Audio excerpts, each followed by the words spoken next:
Welcome back to Front News on HLN, continuing our conversation. I want to hear from you. 1-877-TELL-HLN is the phone number. Senator Harry Reid taking some heat for some comments he made to an author of a book called Game Change. Well, President Obama, he used the term, the president, and I'm paraphrasing here, that President Obama would be successful because, like skin, does not have a Negro dialect. I'm quoting Senator Reid there. So again, taking some heat. He has apologized. We're getting new video in. Reaction from the president. Let's listen. Harry Reid is a friend of mine. He has been a stalwart champion of voting rights, civil rights. He's spending a lot of his political capital in the middle of an election to provide health care to every American, and that's going to have a great impact on African Americans and Latinos around the country. This is a good man who has always been on the right side of history. For him to have used some inartful language in trying to praise me, and for people to try to make hay out of that makes absolutely no sense.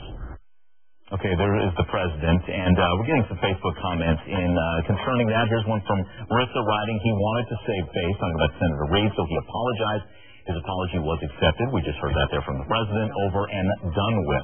Sarah, will that be it? Since the president is, will this die out quicker because the president is speaking as such? Well, I think that that's what they hope to do. That's why the president was forced to come out and speak on this. They want to extinguish this as soon as possible because, like I said, this is a distraction from the bigger picture here, which is health care reform. The political capital that Obama is talking about, referring to Harry Reid, is really his own. He can conversely use that.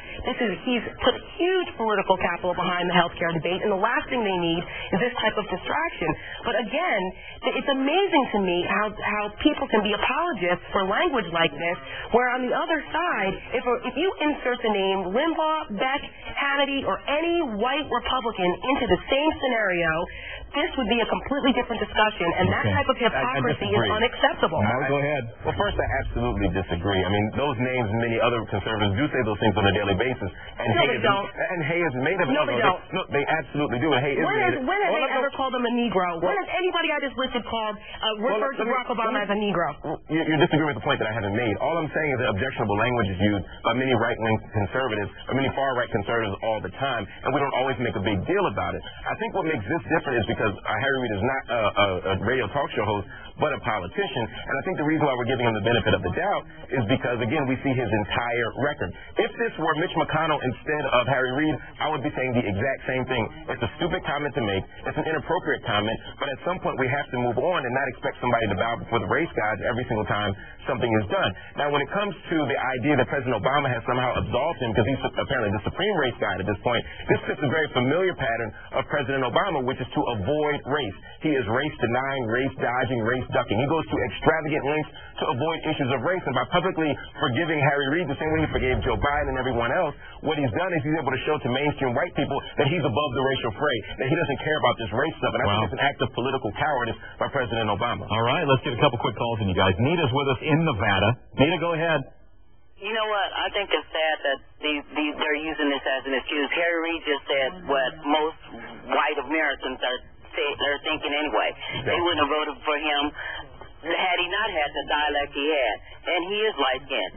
But I don't think he should apologize because he's right, and the truth hurts.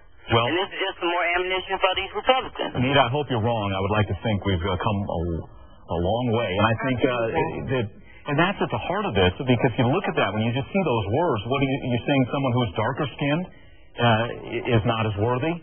I mean, that's at the heart of it. That's what we're looking at. Yeah, Negro dialect. I mean, in the public imagination, that is absolutely true. If you look at the first half of the 20th century, even the second half, many of the leading black political figures happen to be of lighter complexion. That's not a coincidence. When they do doll studies, not just the Clark study in the 50s, if you look at doll studies today, if you look at any major empirical study, you see that many people, both black and white, still prefer lighter skin. When you look at magazines, television, rap videos, anything you look at, lighter skin people that's a bigger conversation. Different conversation.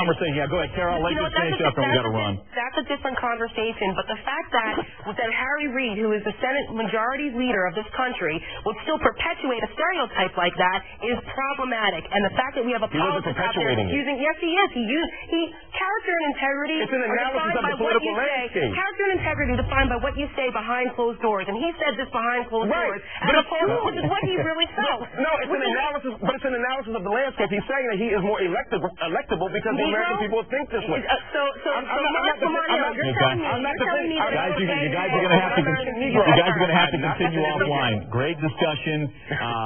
Marc, Tara, always great to have you guys aboard. Thanks so much. Coming up, more news. Stay with us.